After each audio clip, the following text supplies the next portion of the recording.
This video picks up after my initial glue up of these planks. Here I'm getting ready to get them planed. Run them through my trusty Ryobi lunchbox planer. It looks like I forgot to turn the vacuum on. Turning it on and adjusting my little homemade adapter there. That is actually the adapter from my Shopsmith planer whose motor burned out a long time ago. Blades are all new, so I've got it all perfectly flat there, and I'm going to make a quick adjustment here to remove my planer and get down to my Porter cable table saw. Looks like I had little adjustments were off of my clamp there, so it took a minute to tighten those back up. Get my blade double checked for square, and I'm going to go ahead and trim up this panel. Looks like my battery died, so finished trimming it up there, and here my wife is helping me. This is about half of the pieces from that panel, and we're setting them up to make one small board. We use those pipe clamps for our main clamps, and then the smaller Harbor Freight clamps provide some additional pressure. So this is the other half of the pieces from cutting up that long plank, and we're setting them up in a different pattern so we can have two similar but different cutting boards. We like these smaller sizes. I know I could make bigger ones, but boy, everybody loves these smaller sizes. Here they are laying next to each other, and I'm using my shop chisel to scrape off some excess glue.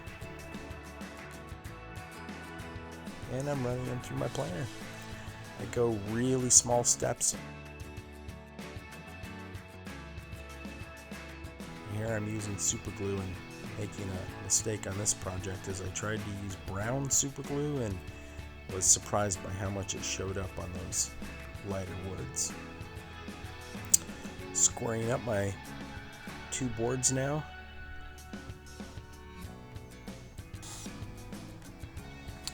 As soon as I'm done squaring these up, I'm gonna take them over to my Black & Decker router table with my Porter cable router and put a 1/4 inch round over on this.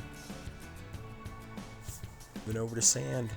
I usually start with 80, work my way up till about 240 before I raise the grain.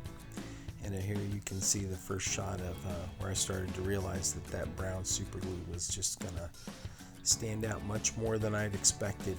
I was pretty worried at this point. Kept hoping I'd be able to sand down, but that end grain really soaks up the glue, and I was not able to get rid of it. At this point, I'm praying that the finish is going to hide it. Had a few more little cracks and openings I wanted to fill. Made sure to use the clear AC glue on those, and sure enough, those were pretty much invisible.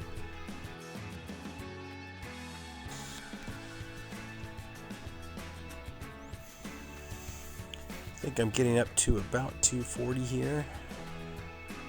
Yep, that browner pad is my 240. That's where I took it inside, wet it down, raise the grain, clean it all up.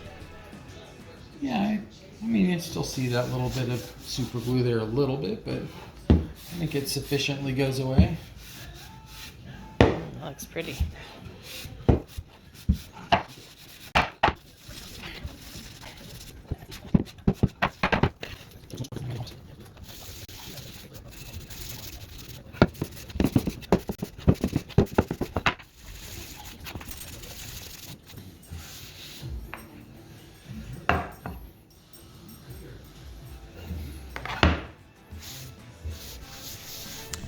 Off camera, I finished sanding these up to 400. Brought them back inside for their mineral oil bath. These sold so quick that unfortunately this mineral oil bath is pretty much my last video. It has literally took them from the mineral oil bath to my board butter finish and out to the customer's car. Thanks for watching. If you enjoyed it, love to have you subscribe and like. Share this with a friend.